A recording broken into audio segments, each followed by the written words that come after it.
প্রিয় ভাই বোনেরা, আমরা আজকে এখানে উপস্থিত হয়েছি আমাদের ফিলিস্তিনের ভাই বোনদের সাথে সলিডারিটি জানানোর জন্য।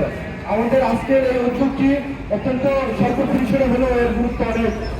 আমরা আইনজীবী, আমরা বাংলাদেশ সুপ্রিম কোর্টের আইনজীবী, আমরা প্রত্যেকে এক একজন হিউম্যান রাইটস ডিফেন্ডার এবং আমরা প্রত্যেকে হিউম্যান রাইটস অ্যাক্টিভিস্ট, এবং আমরা আমাদের জায়গা থেকে, আমরা আমাদের বিবেকবোধের জায়গা থেকে আজকে এখানে দাঁড়িয়েছি।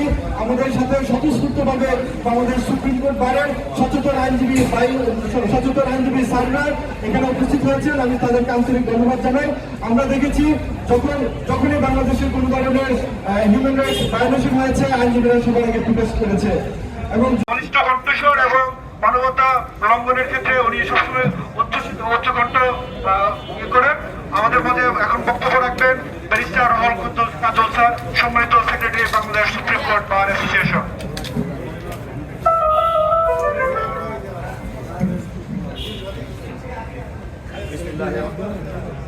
বিসমিল্লাহির রহমানির রহিম। আজকে সারা পৃথিবীতে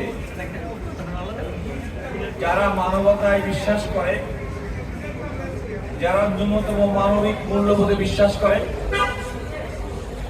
যারা মনে করে মানুষ হিসেবে আমাদের স্বতন্ত্রভাবে বসবাস। বাংলাদেশ সুপ্রিম কোর্টের deputy attorney general Mohammad Saifur Rahman, advocate supreme court of Bangladesh এবং সাবেক assistant secretary Bangladesh supreme court bar association.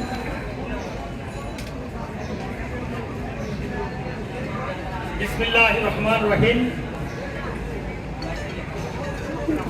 Supreme court bar association প্রাঙ্গণে আয়োজিত ইসরায়েলি বর্বরতার বিরুদ্ধে বিজ্ঞ আইনজীবীদের আজকের এই প্রতিবাদ সভার সম্মানিত সভাপতি, বিজ্ঞ আইনজীবীবৃন্দ, সুধী মণ্ডলী, সাংবাদিক বন্ধুগণ, আসসালামু আলাইকুম ওয়া রাহমাতুল্লাহি ওয়া বারাকাতুহু।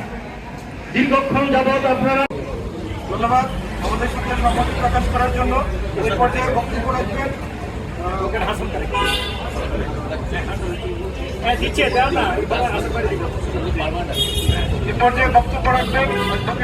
তারিক স্যার, আইনজীবী বাংলাদেশ সুপ্রিম কোর্ট।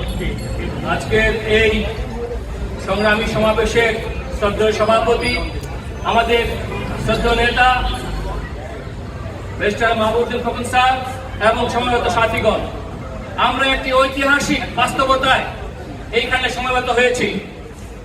আপনারা সকলেই জানেন, ইন্টারন্যাশনাল কোর্ট অফ জাস্টিস এবং ইন্টারন্যাশনাল ক্রিমিনাল কোর্ট